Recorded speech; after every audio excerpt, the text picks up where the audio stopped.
Today we're going to talk about building frustration tolerance for your child, but it may also apply to you because as we talked about yesterday, we all have behavioral symptoms when we're in situations that are hard.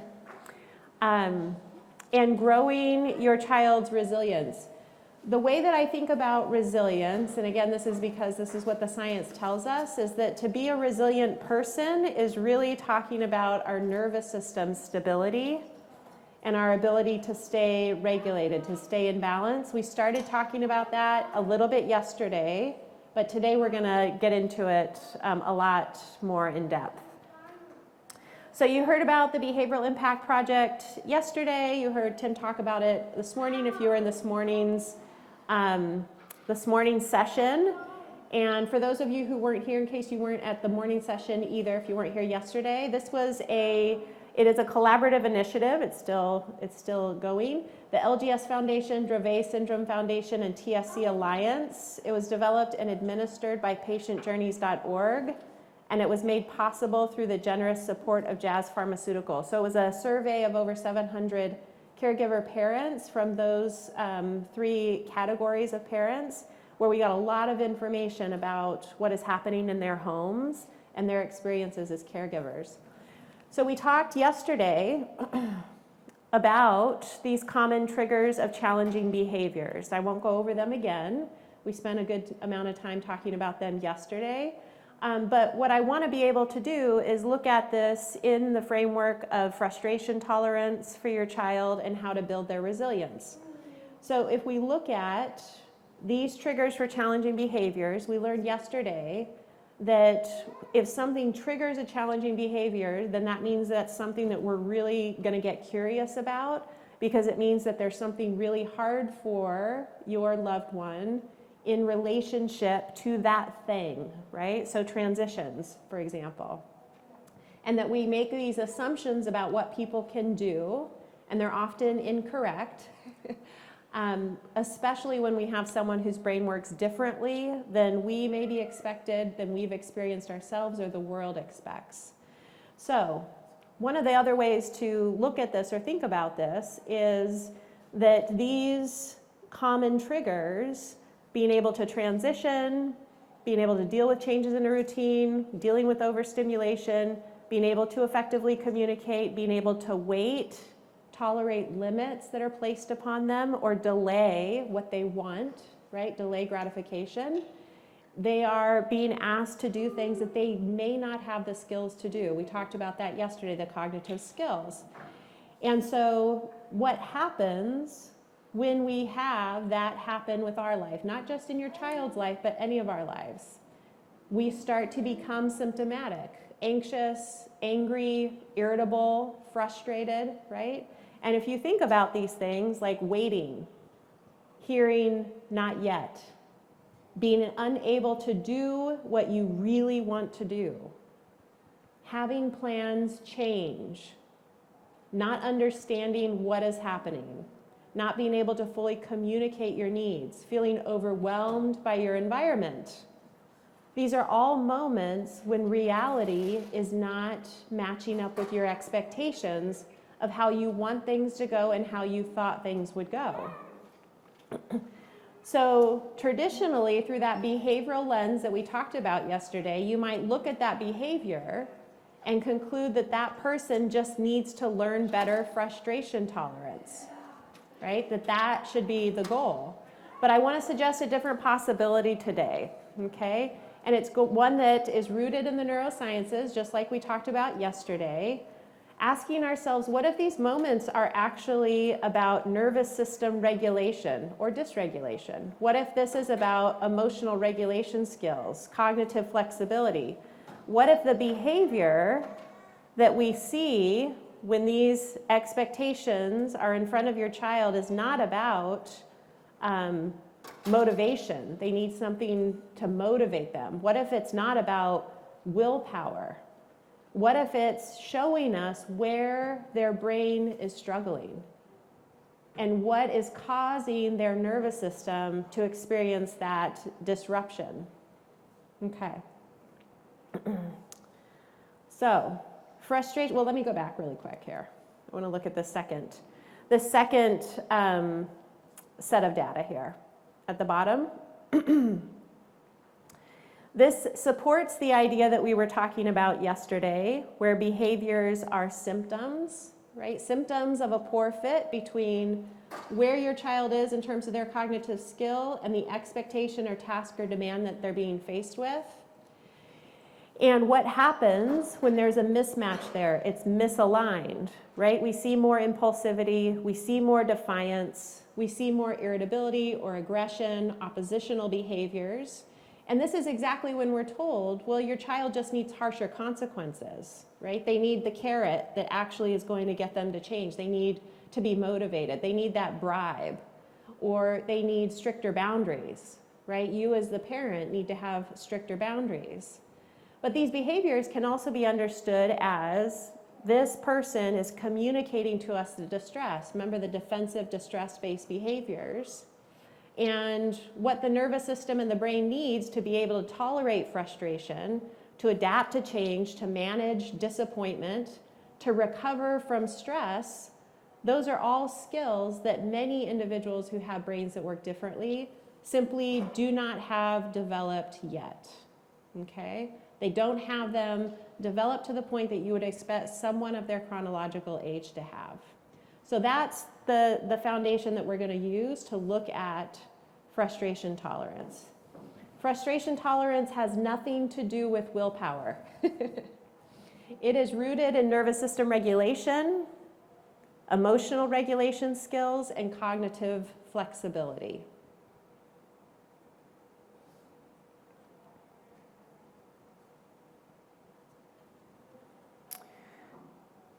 I had a question earlier today when I was sitting out in the hallway. The question was, my child has multiple diagnoses.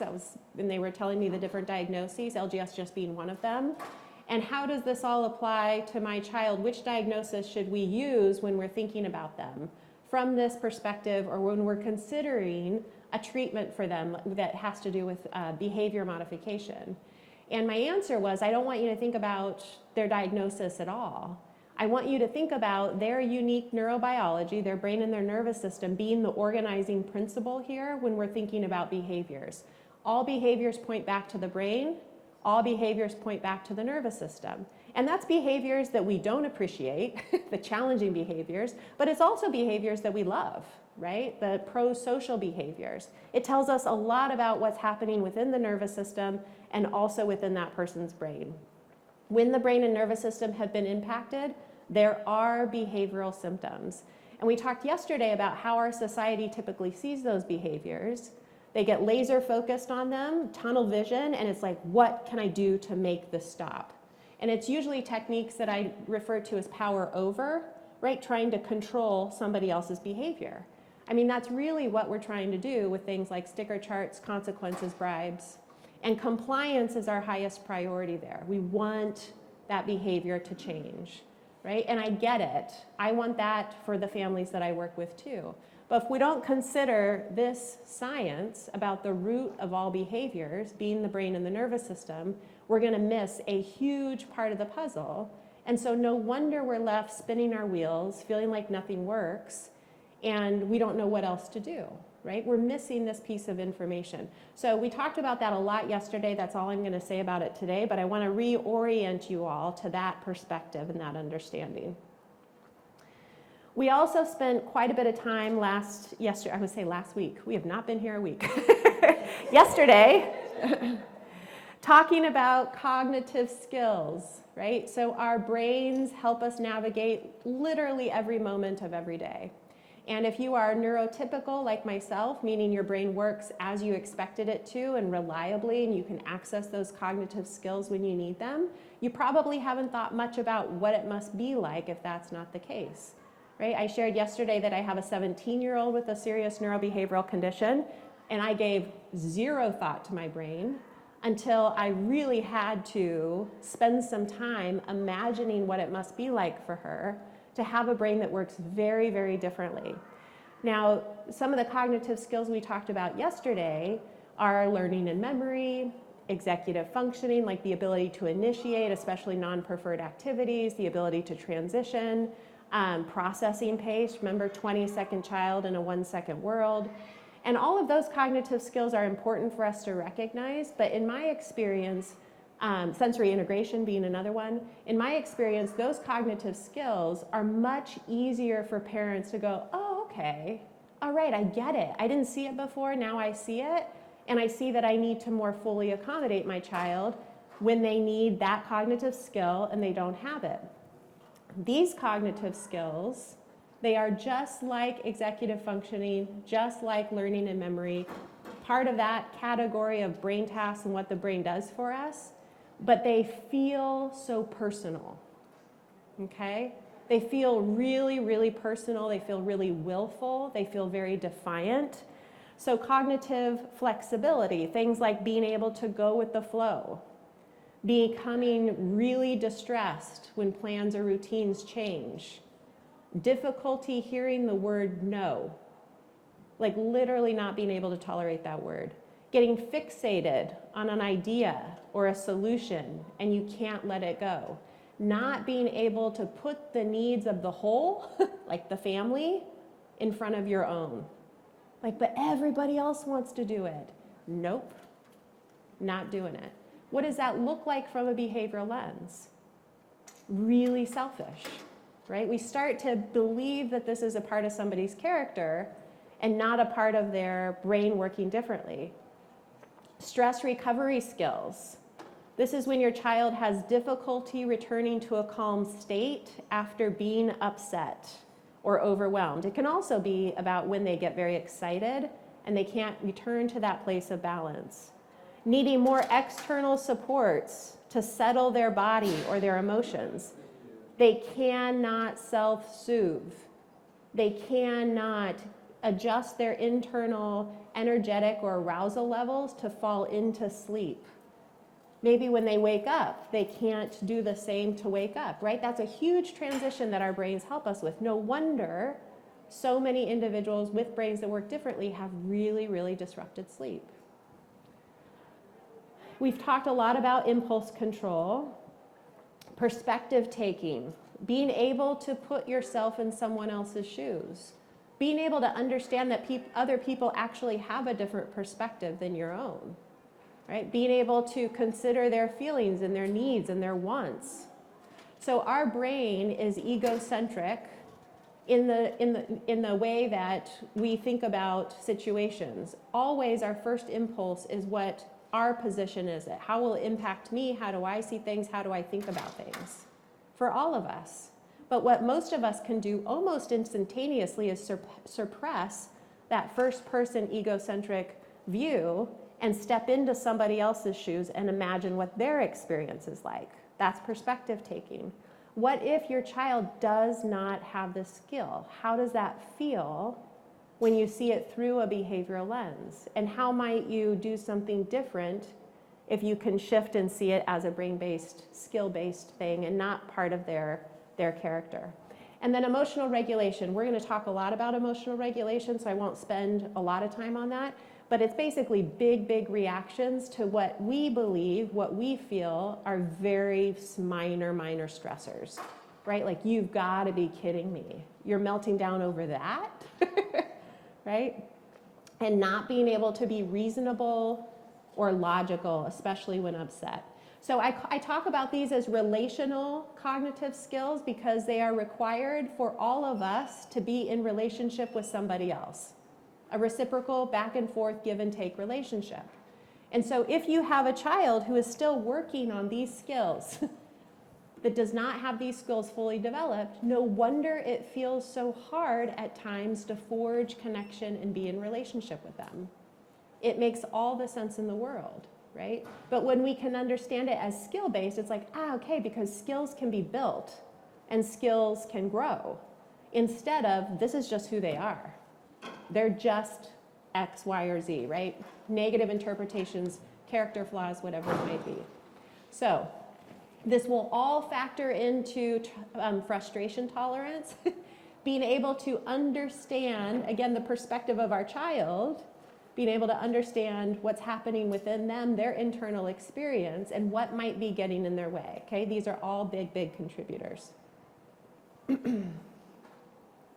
All right. You saw this slide yesterday. We're going to go much deeper on it, okay? So just as a reminder, when we think about your child's unique neurobiological profile, we're talking about their brain. We spent last time talking a lot about that. We just covered some cognitive skills. There's much, we could talk for the next 3 hours about that. So there's much more to explore there. But you get a sense of what I'm talking about with cognitive skills and how they're required for us to navigate our day. The other piece of our neurobiology, and of your child's neurobiology, is their nervous system.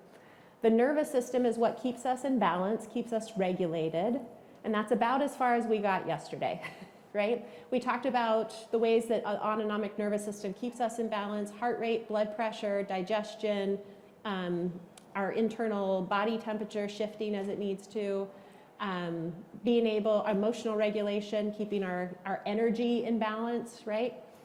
All of that is important to us navigating our day and being successful throughout our day. If you have a child with LGS, you have a child with a fragile nervous system, okay? So you don't have to question that.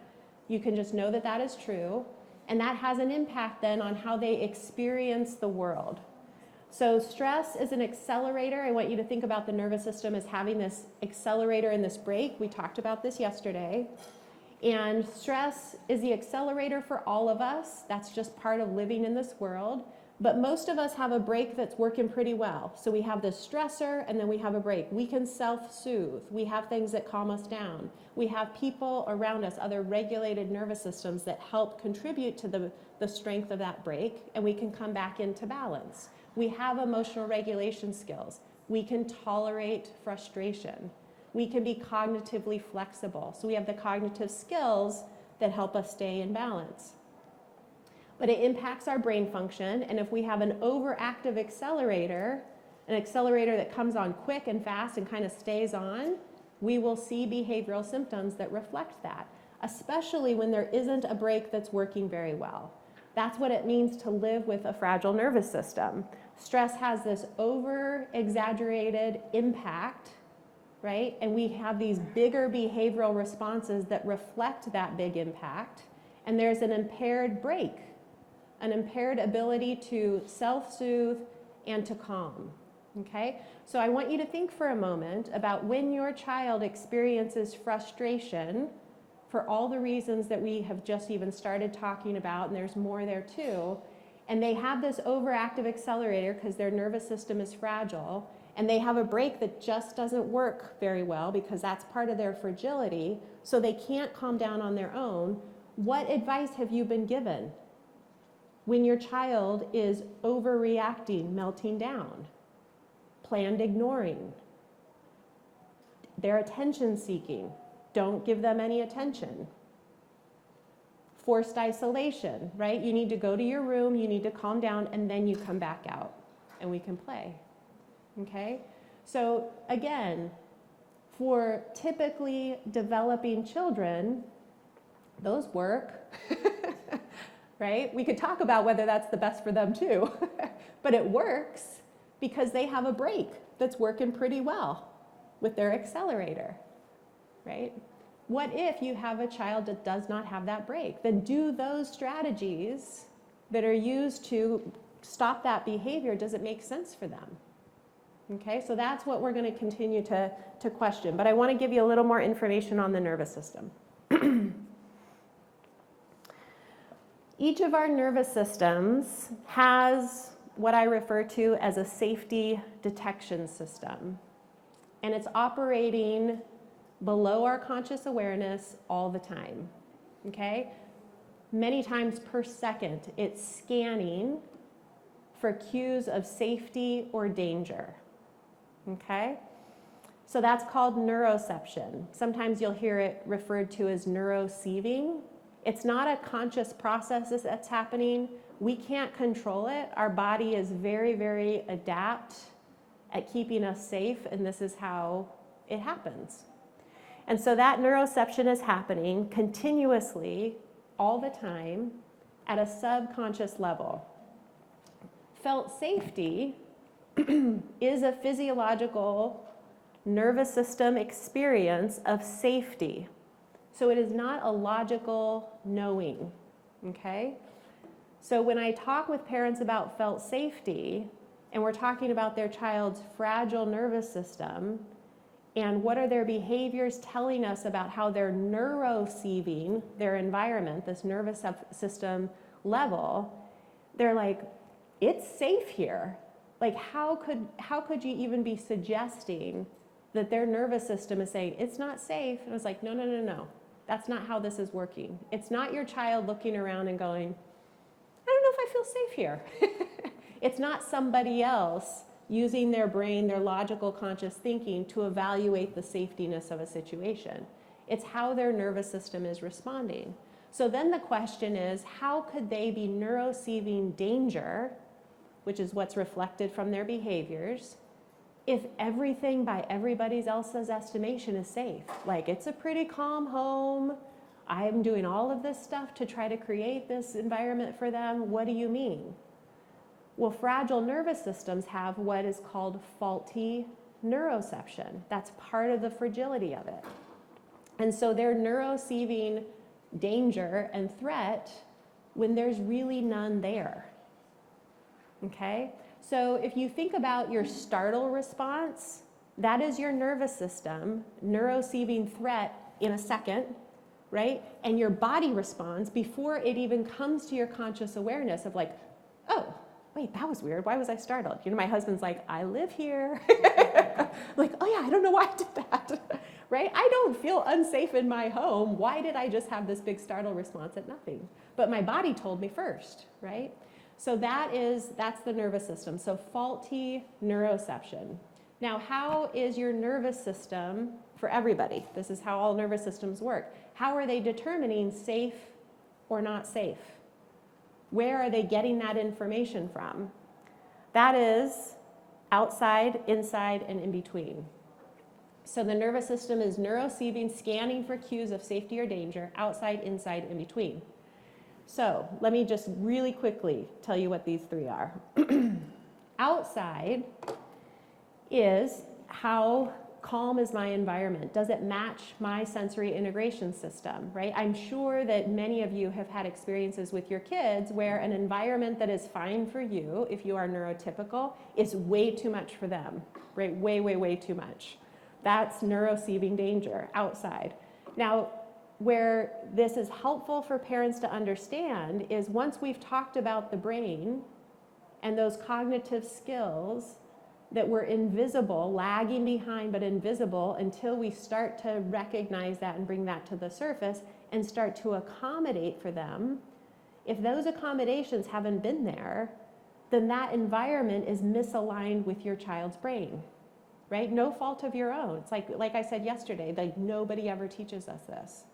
And so having an environment where they're not fully accommodated in the ways we talked about yesterday, it sets off cues of danger for that nervous system, okay? So that's why accommodations and understanding your child's unique brain is so important. Like if I don't understand that they're a 20-second child in a 1-second world, and I'm giving them like, hey, let's go, come on, we do this every day, come on. Their nervous system is saying, ooh, things are getting stressful here. I'm experiencing some threat because I can't do that.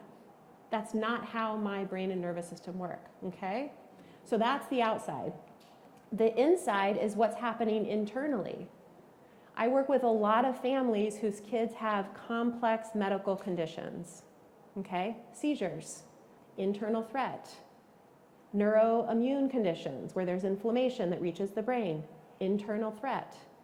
For us, if you don't have a complex medical condition that is always setting off cues of danger, it could be something like when you get sick, when your digestion's off, when you feel really tired, right? Hunger. If you have a child who cannot communicate that they are hungry and cannot take care of that need themselves, we've all been hangry, and you know what that feels like inside of you, and you start to get more and more irritable, like, oh, this is uncomfortable. That's your body saying, hey, danger, better take care of this, right? Wanting to keep you in balance. So then you feed yourself and you come back into balance. What if your child cannot take care of that need? Same with dehydration and thirst, right? Same with being able to relieve yourself when you have the urge to go to the bathroom. All of those things. Same with being able to understand that the reason you are so upset is because you're wearing a sweater on a 100-degree day that you insisted on wearing, and I told you it was going to be hot, but you didn't want to listen, and now you're hot, and you don't know why. Or maybe you don't even know you're hot. It's like, take off your sweater, right? These are the kind of baffling situations we find ourselves in as parents. When we understand our child's unique brain and nervous system in this context, it starts to make a lot more sense. So that's the inside. The in-between is what we're going to spend a lot of time talking about from here until when we're done. In between is how much felt safety, again, in the way that we're defining it and you're understanding it now, is there between me and the person that I am in relationship with. My primary caregivers, those I have the most secure attachments with being primary, but really it could be anyone, right? So right now, we are all neuro-seiving that in between, okay? And if you went into a room where there was some like really heated discussion or there was some intensity, the people had just finished an argument, you would feel it, right? It's that feeling like, what's going on here, right? You would feel it. That's your nervous system neuro-seiving the dysregulation and upset and anxiousness that is in their nervous system. So the really great thing about this is that we have the ability to lend our break, that's the way I think about it, to our kids who don't have a break, if we are regulated ourselves. The really bummer news about that is that you have really, really hard parenting experiences. And my guess, I said this yesterday, based on the parents that I've worked with, is that your nervous system is really fragile too. You have an overactive accelerator where things that used to not be a big deal are now a really big deal. And sometimes you might have that little voice going like, why did I react so strongly? Like you're not proud of yourself. Like that was uncalled for, that was unreasonable, I don't know why I did that. I know why you did that. It makes all the sense in the world when we think about it from this perspective. So this is why I told you yesterday I only work with parents, I don't work with the kids or the family unit, because this is everything. It's your greatest parenting tool. But if you don't have support, you don't have that tool.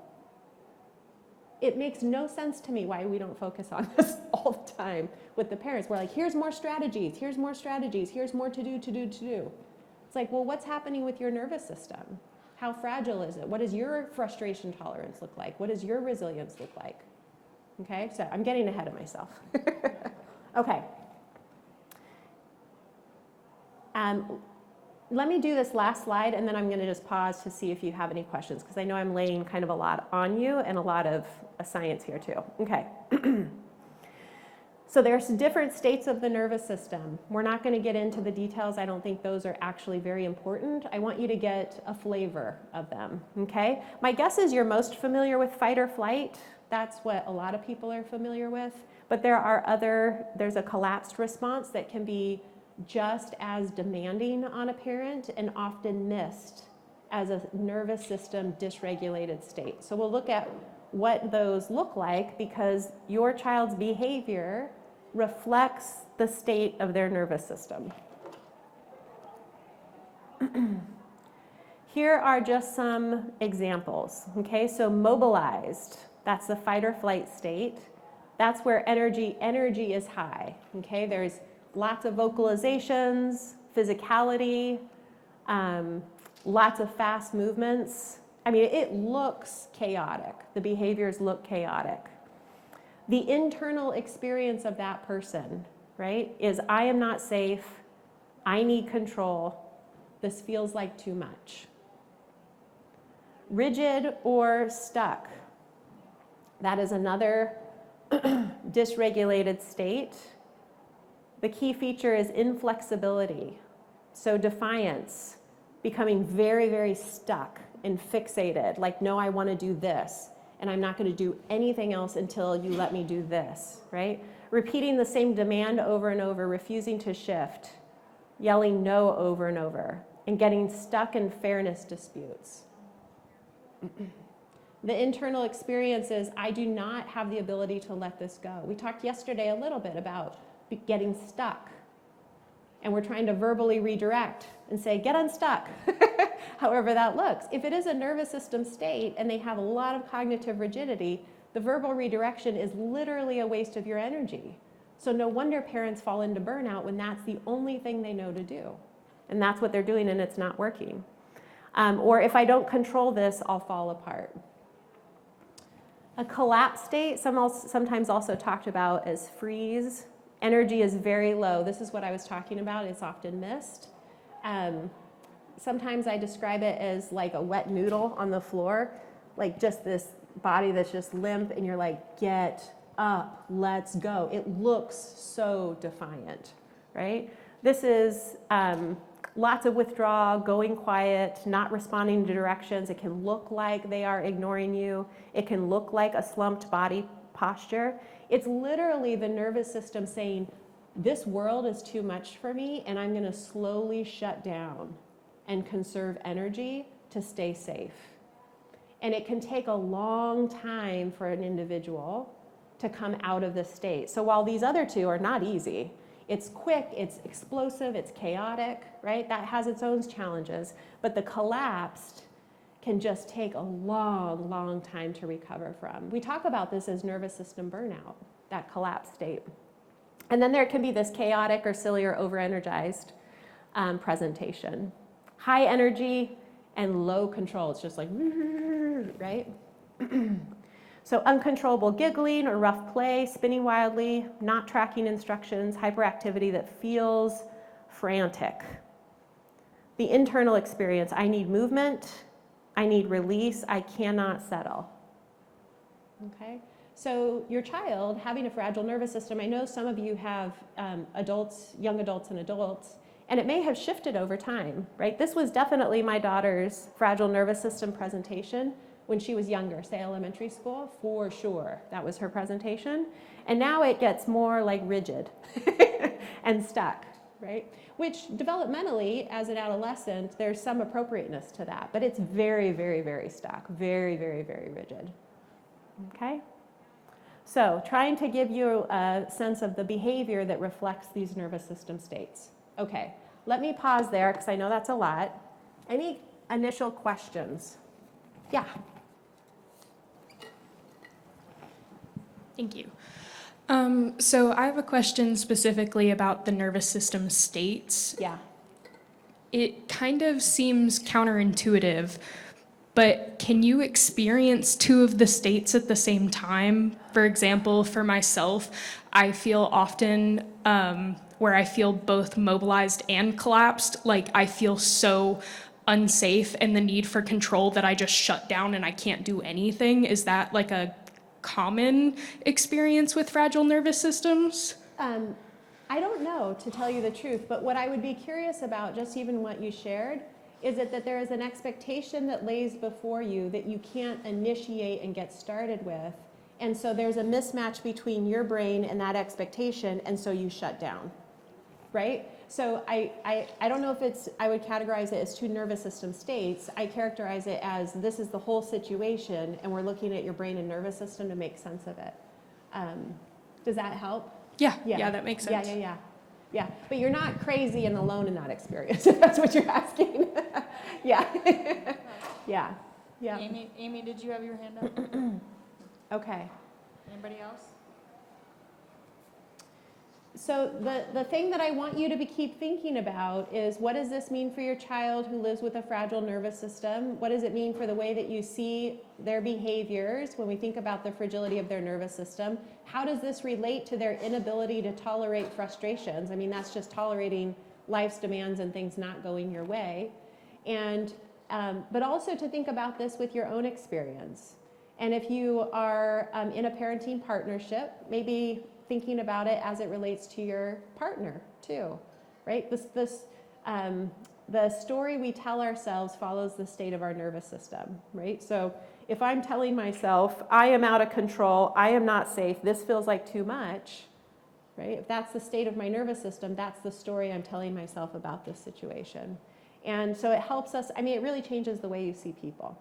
But we're talking about, obviously, your kids here, but thinking about it as yourself and what nervous system fragility might you have that gives you a little more, hopefully, self-compassion if you see yourself reflected in what we're talking about. All right. This is another overlay to the nervous system. And again, this will get to frustration tolerance. Window of tolerance. This is our capacity to be able to manage life stressors. It is the zone, our window of tolerance, it's going to look unique for each of us, is where our brains can think, so we can access those cognitive skills. It's where we can feel, like identify our feelings and communicate that to somebody else, know what's happening in our body, where we can learn. So you have to be in your window of tolerance to be able to grow skills, to be able to learn new things, really important. We touched on this yesterday, but we'll talk about it more today. And to be able to problem solve. So inside of our window of tolerance, I always talk about it like this. We are flexible. We're able to try hard things. We're able to stay regulated. Outside of our window of tolerance, we have those behaviors that you saw on the last slide, right? Any and all of them. So frustration tolerance, which is what we're talking about, it can only grow inside or near the edge of our window of tolerance, not when your child is already overwhelmed, okay? So let me just use my two kids as an example for this. I shared yesterday that I have my daughter Maya, who's 17, and she has a significant brain-based difference, developmental delays, intellectual delays, behavioral symptoms, all the things. And then I have an 18-year-old, my son Connell, who is neurotypical in every way imaginable. So his window of tolerance is like this, typical for what you would experience, what you would expect from a young adult, okay, whose brain developed typically and works as the world expects it to. Maya's window of tolerance is like this. Her ability and capacity to manage stress is really, really narrow because of her fragile nervous system. So when something happens with Connell and he becomes frustrated, he can stay in his window of tolerance. If I want to, we used to call it grow your bravery muscles. They'd kill me if I used that phrase now, but if I want to push him to grow and mature and do hard things, like I want you to know you can do hard things, I will do that. We put stress on our kids. I'm not saying intentionally, but we say, no, you can do it on your own. I think you can handle this. I'm going to be right here, but you go try, right? That stresses their window of tolerance, but that's how they grow. On the edge of their window of tolerance or within. Now with Connell, I don't have to give this any thought. It comes intuitively because it is what we expect, right? Parenting a child of that age. And he can say, I'm frustrated, I don't agree with you, you're overprotective. Like, what else has he said recently? And he can stay within his window of tolerance. He can be logical, he can be reasonable, he can take my perspective, he can formulate his thoughts and say, I don't agree with you. He can do all of that because he's in his window of tolerance, right? With Maya, it's like this. I have the same goal for her. I want her to know that she can tolerate discomfort and frustration, but I know her limits, and I have to think about this a lot. Like, are her behaviors showing me that she is just on the edge? Okay, that's okay. It's growing her abilities, but I know that if I push even just a little bit, boom, she's out of her window of tolerance, and I see behaviors that reflect that. And then there is no learning. She's not growing skills. She's not maturing. My words are not landing, right? It's a total waste of my energy to do that because she's not, her thinking brain is offline, right? So same concept for kids. It's just with our kids who are fragile, it's such a delicate balance, such a delicate process. So when we talk about building resilience, yes, it's helping them tolerate frustrations more and more over time, but we have to make sure that's really in alignment with their capacity. And usually, because nobody teaches us that, it's way misaligned. So we're like this all the time, right? And we wonder, like, why do they get frustrated over such small things? Does that make sense? Okay. All right. So all of us, not just our kids, but all of us need to be regulated in balance, in connection with the person that we're speaking with, in relationship with, to be able to grow skills and resilience. So when we talked yesterday, it didn't come up as a direct question, but one of the things that we talked kind of tangentially to it was accommodations and the fear of over-accommodating and stunting any growth possibility for our kids and their skills. I want you to think about this when that question comes up.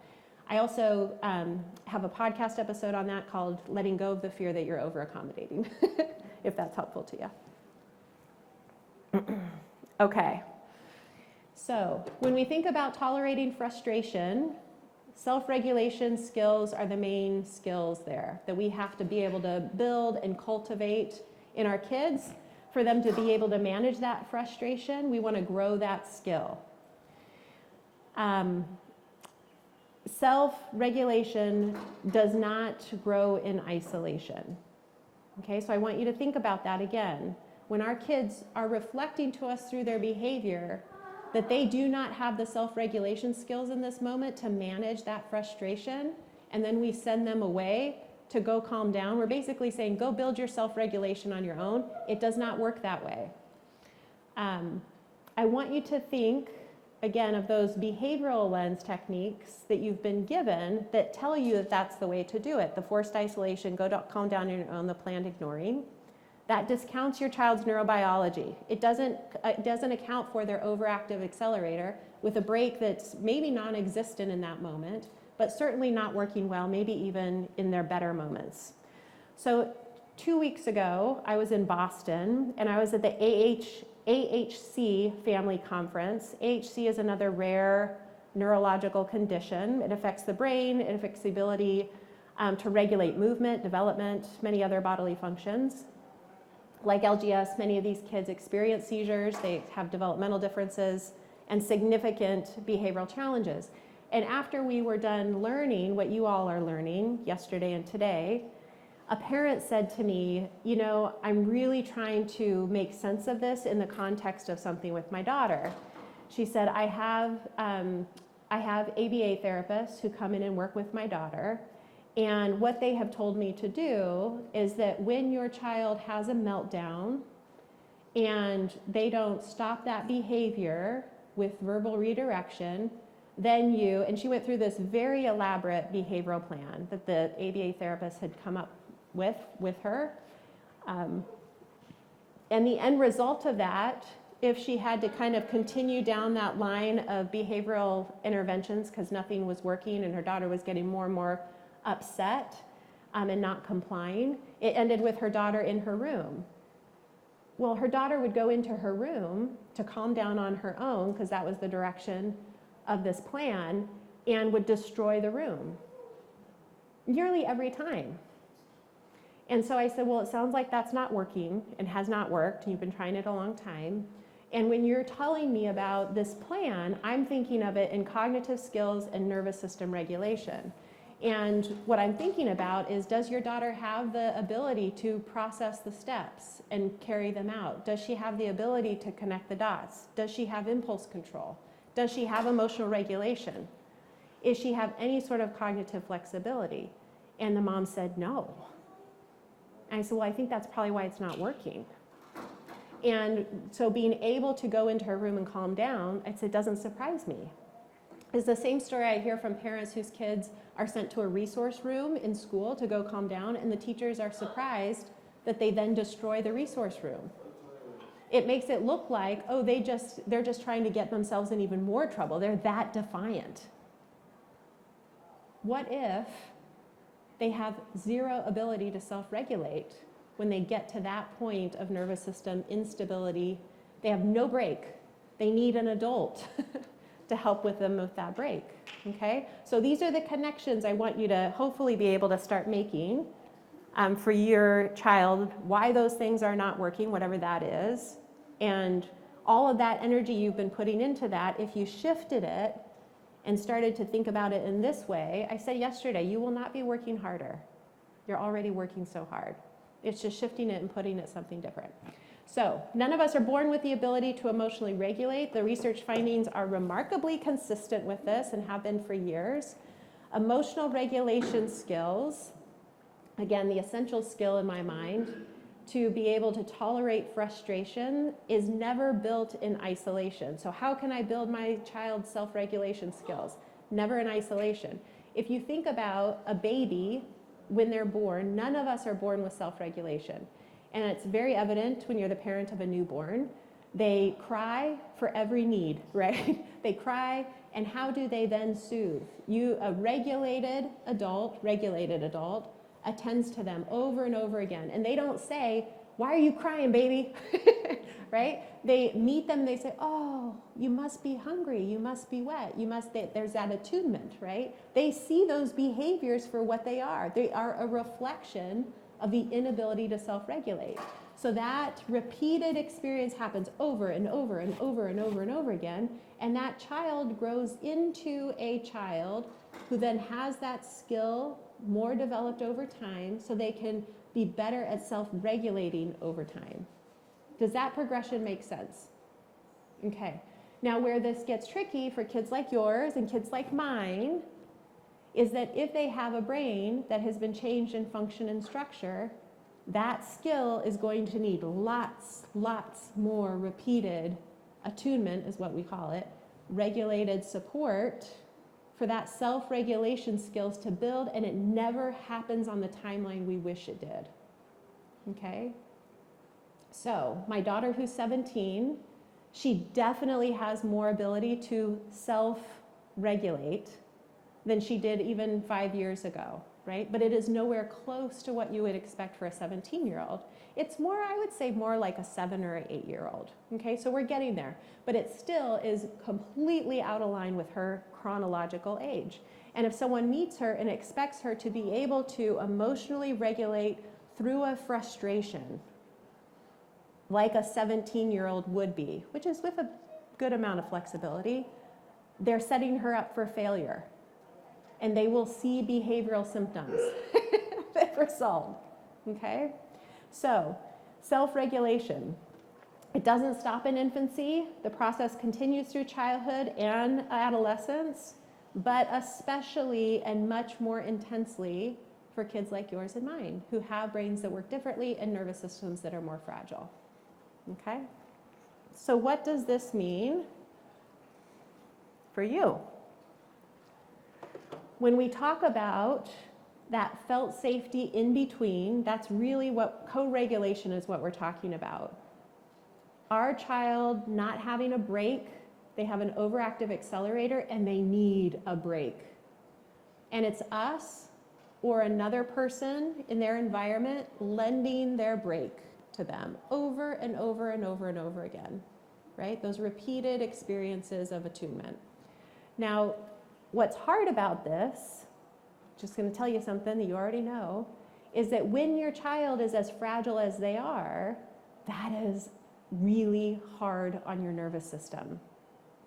Because that intensity is just so much, right? They just need so much co-regulation. For some of you, probably nearly constant co-regulation. A week like this, you probably feel it even more when you're out of your normal routines, out of your normal environment, right? Always on the edge of dysregulation and you're just trying to keep them in balance enough to get through the day, right? So that repeated, regulated presence. This is why I only work with parents, because your resiliency and your ability to stay regulated, stay in balance in the midst of everything that you have going on around you, as well as a child with a fragile nervous system who needs lots of intense co-regulation, it's your greatest asset. But if you don't have this available to you, no wonder things feel so hard. Okay? So last week, I was in North Carolina with another group at another family camp and talked about, this is all I ever talk about, so talked about all this stuff in one way or another. And I got an email this week and I asked this parent if I could share this with you because I thought, it is so perfectly describes what we're talking about. She has an 11-year-old and this is what she said to me. My 11-year-old son woke up from an unexpected nap and he was beyond cranky, like he was mean. He had a complete meltdown, so 11 years old, complete meltdown over wanting Lucky Charms for dinner instead of the dinner I had just cooked. He had a total and complete tantrum. Instead of lecturing him and threatening consequences, which has definitely been my go-to for years, I decided to just sit next to him on the couch and just wait before I said or did anything else. I just focused on my own regulation and let him know I was there through my presence with no words. After a few minutes, he crawled into my lap, 11 years old, something I've not allowed him to do for many years because I thought he was too old for that.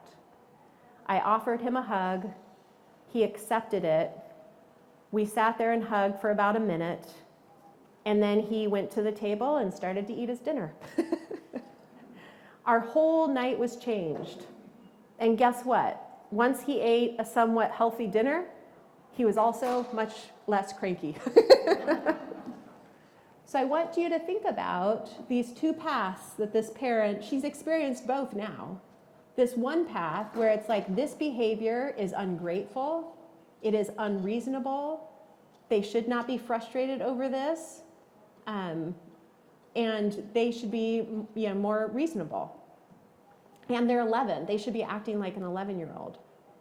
And the steps then that you take with that mindset in mind versus here's this 11-year-old that in this challenging moment, their nervous system is very fragile. I don't know why, but I'm just gonna assume that it is. And I know that this is my greatest parenting tool to focus on my own regulation, my own keeping in balance, so that can be lended to them. Our nervous system states are contagious. It's actually very cool science.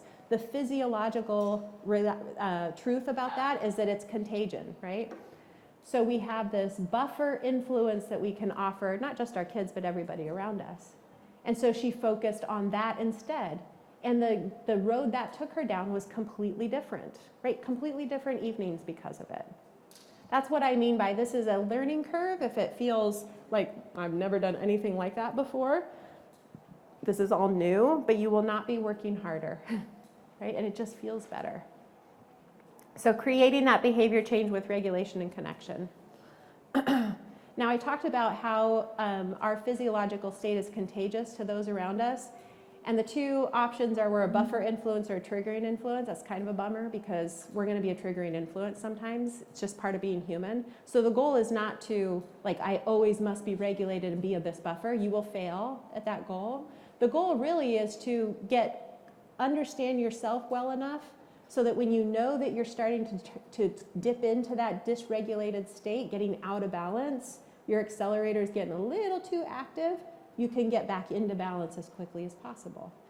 Right? That's the goal. Okay. So I want to make sure that you are clear on what it means actually to be regulated, because a lot of parents have, varying beliefs about it, and I think it's a relief to know actually what it means.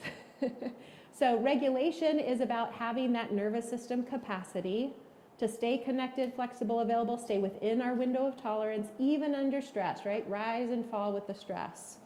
So when we are regulated, we are in balance at this physiological level. We have all this great access to cognitive skills like perspective taking. So if you think about if you have a partner, like relationships with your partner, when you start to get out of balance and dysregulated, your window of tolerance is starting to get tested.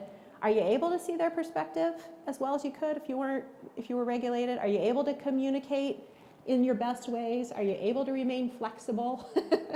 Right? Are you able to remain curious about what's happening with them? We lose access to those things when we're not regulated. So regulated means that we have all access to that, including humor, including problem solving. Doesn't mean the stress disappears. It just means that we have enough stability to stay connected and grounded and engaged, to stay in that window of tolerance. Now here, I think, is the really relieving part.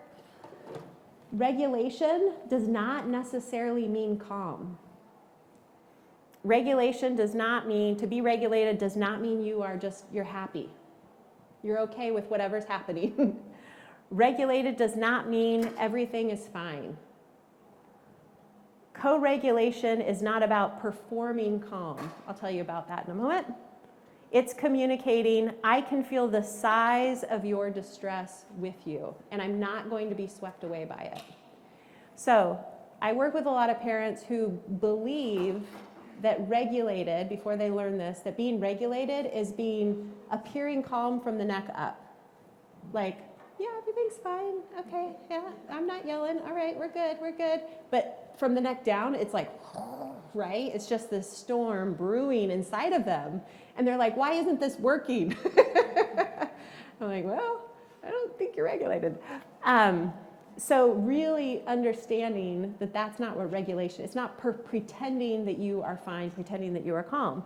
Now, regulation does not mean you are happy or that everything's fine.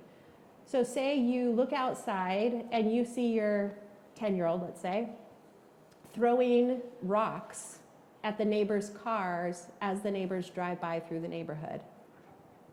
And you are mobilized, your accelerator comes on, it motivates you and mobilizes you, right? Stress is not always bad, to run outside, which is appropriate for that situation.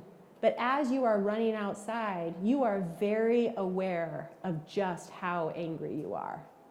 You're very aware of how worked up you're getting, seeing your child throw rocks at the neighbor's car. And because you're aware of that, you are attending to what needs to be attended to, but also mindful of your own energetic levels so that you don't do or say something you regret later. Okay, that's the difference. That's the difference. We have all been in the situation, not just in parenting, just in life, with relationships, where we have done and said things we regret later. Okay, that's not regulated, and that's going to happen from time to time. Again, the goal isn't to be regulated all the time, it's to recognize when we're starting to get out of balance and try to bring ourselves back into balance as quickly as possible. Okay. So, co-regulation is this. I can feel the size of your distress with you. I'm not going to get overwhelmed by it. I'm not going to get swept away by it, right? Where now we're both kind of spinning. I'm going to keep one foot firmly planted in my own regulation. I'm going to join you in yours so you know you're not alone in your distress. You're now accompanied in your distress. And we're just going to hang out here for a minute, right? That's what that mom was doing. That's exactly what that mom was doing. So, thinking about this for your child, co-regulation is really lovely and beautiful attunement when our kids are happy, right? It's much, much more difficult when they're struggling, which I know for many of you, your kids have big struggles because they are in a world that is not easy for them to navigate, okay? Now, the other piece that I want you to think about this is, do you have communities of belonging and people in your everyday life who can do this for you? Who communicate to you, I can feel the size of your distress and I'm not scared of it. I can be with you in it. Okay, I want you to think about that because we're gonna come back around to that. Okay.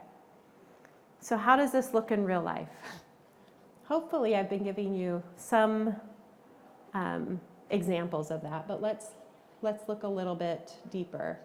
What I want to look at a little bit deeper actually is your experience and how does this felt safety for a fragile nervous system, specifically the in-between, using co-regulation as your greatest parenting tool, which relies on a regulated nervous system. Like, what does that all look like in real life? So earlier we talked about the Behavioral Impact Project, and one piece of it was looking at the caregiver experience. There's some of the data here. 80% of caregivers talking about experiencing anxiety or emotional distress. 70% emotional and physical burnout, 77 reduced social activities, more social isolation, and 66 struggling to attend to their own basic needs. Your capacity directly impacts your child's ability to support regulation and resilience, right? Nervous system stability equals resilience, which equals the greater ability to tolerate frustrations. So, looking at these percentages, maybe asking yourself what is true for you, right? And where you might need additional support so that you can use that greatest parenting tool that you have, which is your own regulated nervous system. If it's not available to you, I don't want you to feel hopeless and like, oh my gosh, there's so much more hope for us than most people lead us to believe. Building resilience, which I'll talk about at the end a little bit, can be done in moments a day. It's made easier with support. We have to begin no matter what, we have to start. But I've worked with parents who are, they are in what anyone would call or describe as impossible situations. I'm going to tell you about one parent in a bit. And they have been able to find ways to start to build their resilience, to like crawl out of this deep hole that they're in of burnout, so that they can use their regulated system to really help their child. Okay. When we were talking yesterday about accommodations and lagging cognitive skills and building accommodations, that all happens outside the moment, right? It's more of a thoughtful process. It's about proactively putting things in place so that when they inevitably happen again, our loved ones have more support around those lagging cognitive skills that we're now starting to identify. Inside of the challenging moments, that's not when you want to develop accommodations. Right? Inside of the challenging moments, I want you to think about communicating with your child's nervous system, much in the way that mom who sent me that email described. Less words, focusing on your own stability, resisting the urge to try to teach or use logic or reason, to talk less or not at all. Resist the urge to use discipline, power, the use of force to change the situation. It truly is just being with our kids. Now we see them as in distress because we shifted our lens. Those are symptoms, and we see that now. And we want them to be less symptomatic, and so we're going to be with them in that distress versus trying to control over them, right? Have control over them. It doesn't mean that what's happening in that moment that we're okay with and we're never going to talk about it. It just means inside the challenging moment, it's not where your energy should go, okay? So understanding inside the challenging moment, that's the nervous system, that's your greatest parenting tool with the co-regulation. All right, so what helps expand our own capacity and build our own resilience so that we can then help our kids' nervous systems stabilize and over time see their resilience build? These are some that are like the heavy hitters, right? There's lots of things that we can do to build our resilience. That's the really good news. And it's really what works for you. So connection and community. Do you have other people who truly see you and hear you? They understand what it's like to be in your shoes at a real level. Doesn't mean they have been, but they can be with you in it and they're not deterred by it. It's like when you tell somebody about how your day went, like a reality that most people couldn't even imagine, and they ask you how your day went and how's your child doing? And so you tell them and they're like, oh, okay, so that sounds hard, okay. Right? And you can feel inside your nervous system that did not provide you with anything. And you think, I'm never going to do that again, right? It falls short. You need to have people who you can connect with, who fully see you and hear you. This opportunity for you all to be together is a really great example of that. What I want to be able to say, though, too, we talked about this a little yesterday, I think, burnout as a contagious syndrome, right? That the research shows us that if you are with people who are also dysregulated a lot of the time, that's fine. See you and hear you, excellent. But then what are we going to do to build our resilience and get to a better place? There has to be that second spot, or else you will just fall deeper and deeper into that burnout. Like everything's terrible, everything's hard, and you just sit in that forever. Your resilience will not build, okay? So choose your support wisely. Self-compassion. The parents I work with are the most amazing people, and they are incredibly hard on themselves, every single one of them. So self-compassion is always an easy, accessible way to build your resilience. I say if you don't know where to start, that's a great way to start. Dr. Kristen Neff, is a self-compassion researcher. She has lots of free resources if you want to check her out. She also is the parent of a child with autism, which I think is once I learned that, I was like, oh yeah, of course she is. Just you can hear it in what she describes and what she suggests.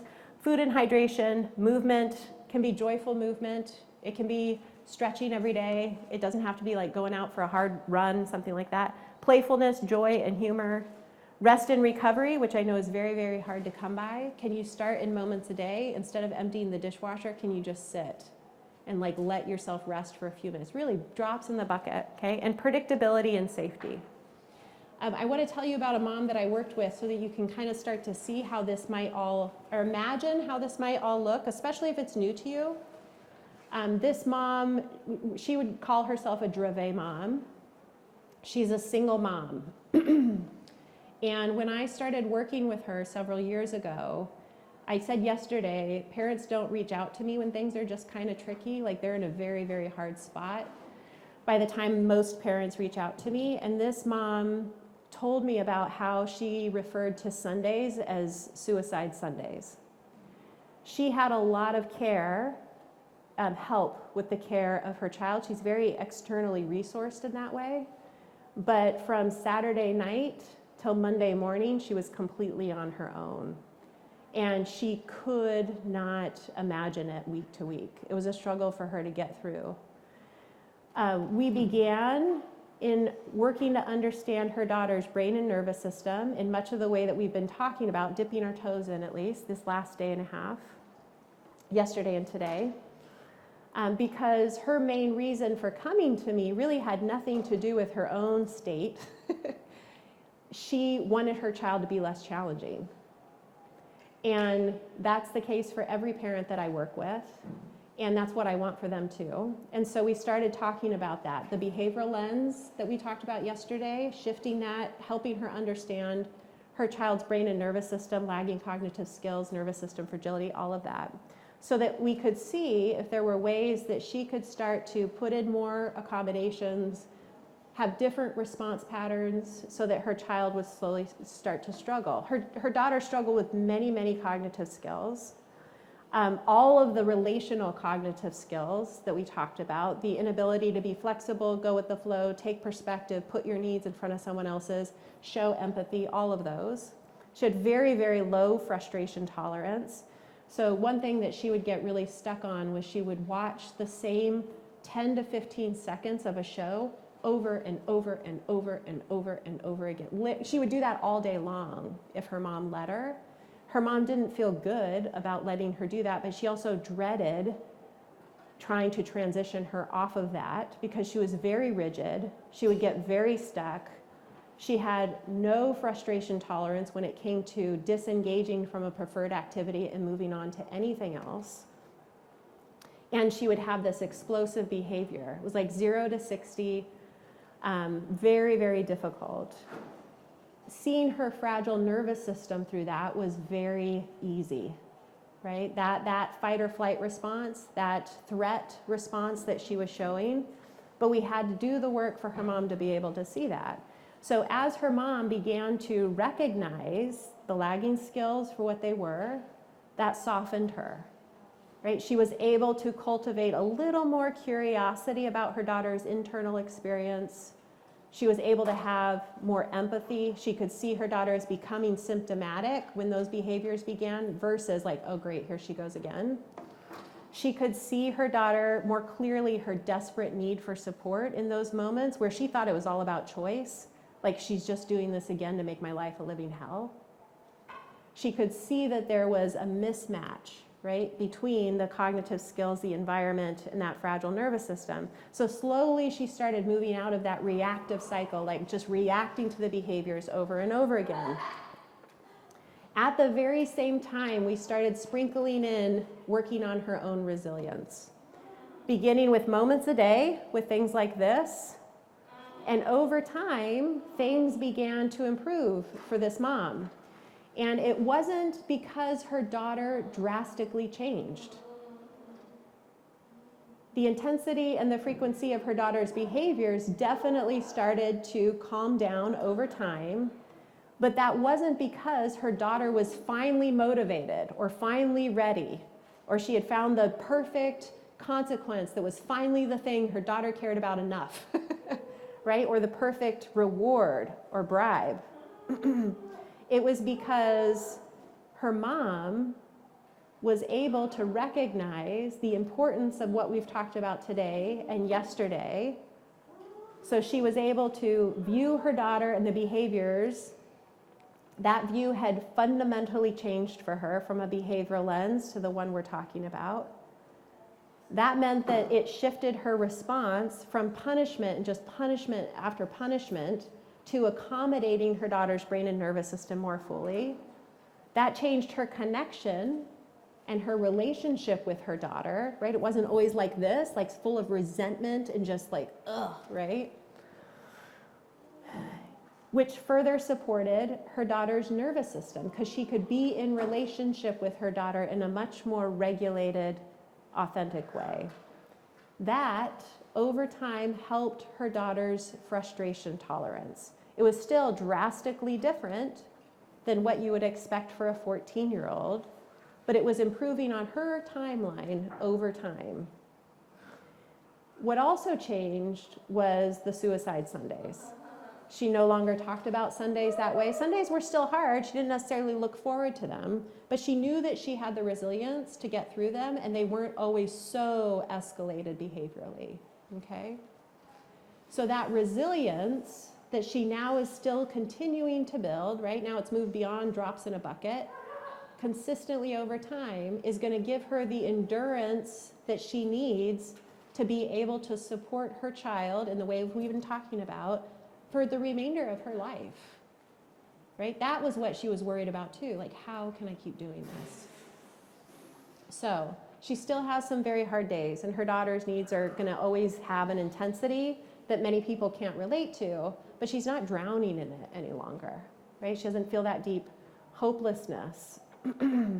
And she said, kind of laughing at times, because I've said this to her before, that both experiences can be true at the same time. Having a daughter who requires intensive co-regulated support and accommodations, and also finding a lot of joy in parenting and maybe actually even thriving. Both can be true, right? Sometimes one gets in front of the other, but both can be true. So that is the hope for every parent that I work with, that trajectory, right? And I wouldn't do this work if it weren't possible. So if you're in a hard place especially, I hope that brings you some hope. Okay.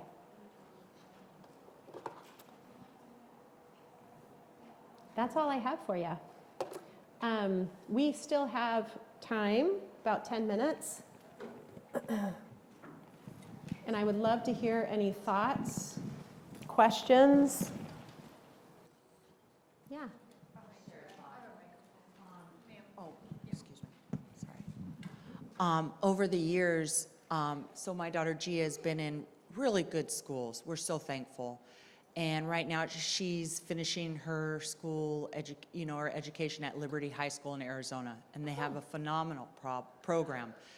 But we get exposure to autism kids and higher functioning now. Like they get to come back to the school, and one of them DJs all the dances. And he was nonverbal for his first 12 years of life.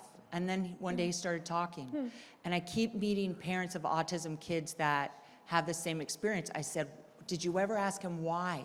Why wasn't he talking? Yeah. And they would say, he was talking in his head, but he didn't know that the mom couldn't hear him. So he would think that he was being ignored. So what I started doing with Gia is telling her, because she'll look at me with her eyes like I'm supposed to know, and I'd say, if you're saying the words, I can't hear you. I see that you're upset, and I'm gonna try to figure it out, but the words, I can't hear, you're saying them in your head. And over the last probably 2 years of me doing that, we calmed down our meltdowns. So a lot of our kids that are nonverbal, they could really be talking. It's aphasia. Yes. So their sounds coming out, they think they're saying the right words. They have no idea we can understand them. Yes. I think that helped with some of our meltdowns. Oh, I have no doubt. I have no doubt. So let me just put this in the context of what we're talking about. What you described is attunement, that being with someone in their, like truly being with them. What that requires is that you have a really clear sense of that other person's internal state. Most parents, despite their best efforts, miss it because they just don't have the information. Nobody has taught them that. Everything we've been talking about. So they really can't understand just how it is for their child to be in this world with that brain and that nervous system that work differently. You got information about a hunch, you were curious about it, and so now you're working with that, and that connection builds resilience, for sure, and increases frustration tolerance. Yeah, thank you for sharing that. I'm from Chandler, Arizona, by the way, so I know Liberty High School, yeah. You know Liberty then? Yeah, yeah. Oh, gosh, send every kid that you Okay. can I will. It's been a while since I've been there, but yeah. All right. Other questions or comments?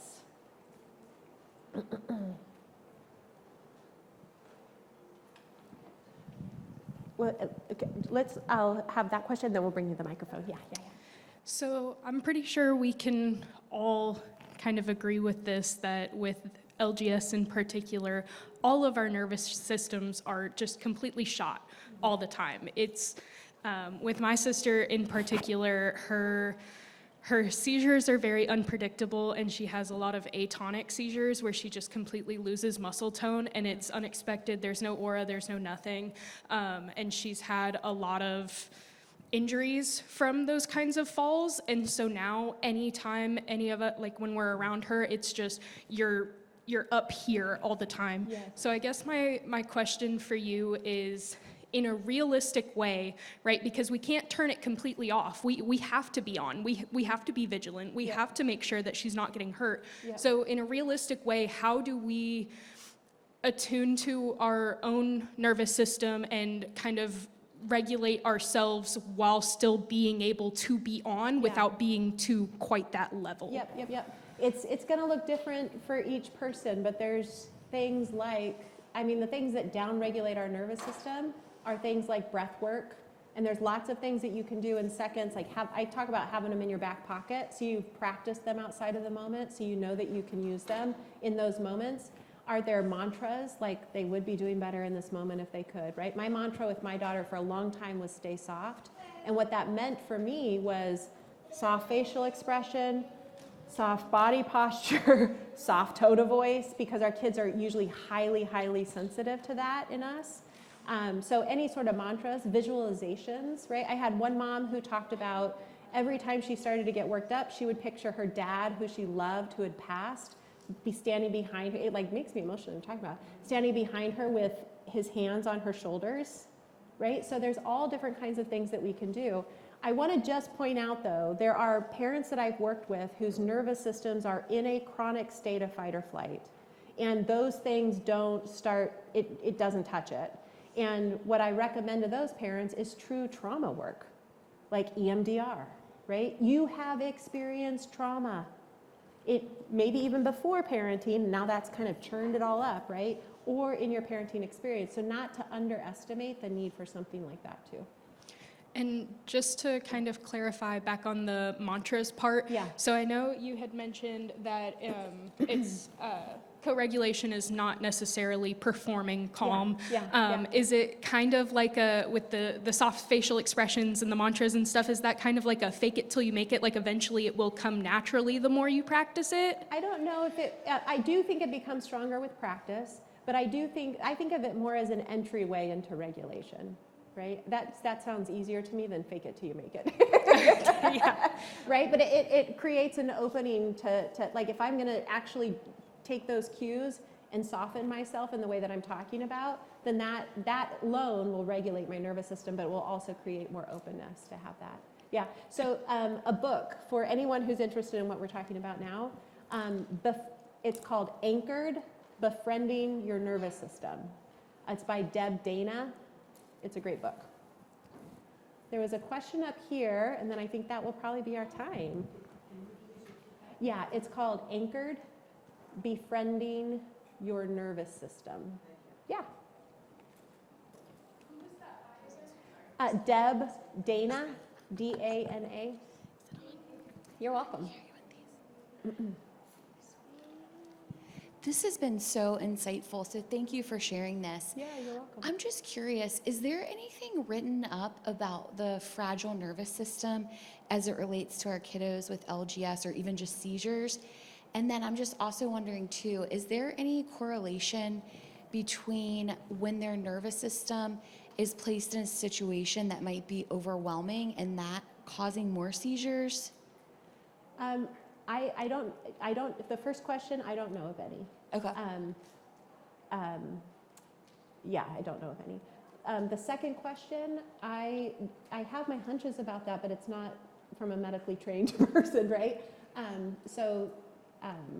That stress bringing on seizures is a very common pattern, and an overwhelming environment that their body cannot handle the cognitive load of that is definitely stressful to their system. So that makes sense to me, but again, it's just me speaking from experience and not any sort of medical training. Okay. Is that, yeah, Yeah, thank you. yeah. We'll do Chris, and then we'll wrap it up. I was just going to reply to you. In our house, stress is a trigger. It can be physical, it can be good stress, it can be bad stress, excited about going to certain amusement parks, you know, bad, doing something they don't want to do. It's, you know, so we sometimes choose the stress because you can't avoid life, but Yeah. in my experience, yes. All right. I would stay longer, but I have to fly back to Portland, Oregon tonight. And my family would be very upset if I missed my flight. So you all have been wonderful. This is the podcast graphic so that you can easily find it. If this has sparked your curiosity at all, you will find a lot more content in those episodes. They're all very short. I know my audience. So please check that out. My email address, if you have other questions that come up that I can answer for you, I'm really, really happy to do that and would encourage you to reach out. So, okay, thank you.